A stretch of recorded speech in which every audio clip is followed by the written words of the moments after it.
মেসির আব্বা টাকা শুরু করছে। মেসি আমার আব্বা, মেসি আমার আব্বা। আপনার আসল আব্বাকে বেশি ভালোবাসেন নাকি মেসিকে ভালোবাসেন?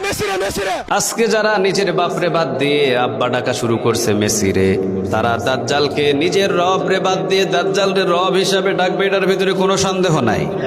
নিজের বাপরে বাদ দিয়ে যারা মেসিরে আব্বা টাকা শুরু করেছে, এইরকম হাজার মেসিকে যদি আপনি বোতলের ভিতরে ভরেন, দাজ্জালের একটা পশমের সমতুল্য হবে না। কারণ দাজ্জাল হবে এত ক্ষমতাশীল, দাজ্জাল যদি তাকায় তো অবস্থা খারাপ হয়ে যাবে, দাজ্জাল যদি বাম দিকে তাকায় তো অবস্থা খারাপ হয়ে যাবে।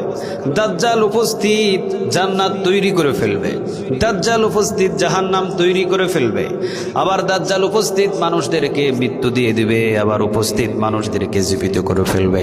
দাজ্জালের ক্ষমতা হবে বিশাল।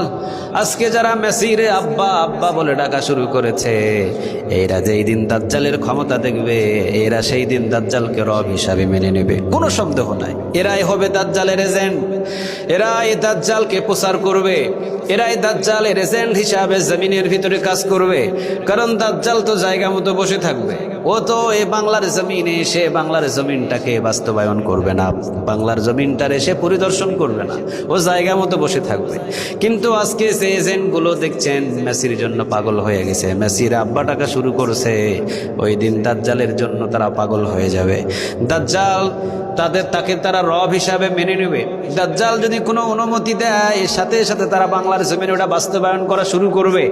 আবার ওই দাজ্জালের বিরুদ্ধে যদি কোনো মুমিন আঙ্গুল তুলে কথা বলে, ওই মুমিনের বিরুদ্ধে এই এজেন্টগুলোই তারা যুদ্ধ ঘোষণা দিয়ে দিবে। এই জন্য এটা হলো একটা নমুনা, মেসি হলো একটা নমুনা। মেসির জন্য যেভাবে পাগল হয়ে আব্বা টাকা শুরু করছে, এই উম্মাদ, এই পাগল, এই মাজনুন, এই দাজ্জালকে যদি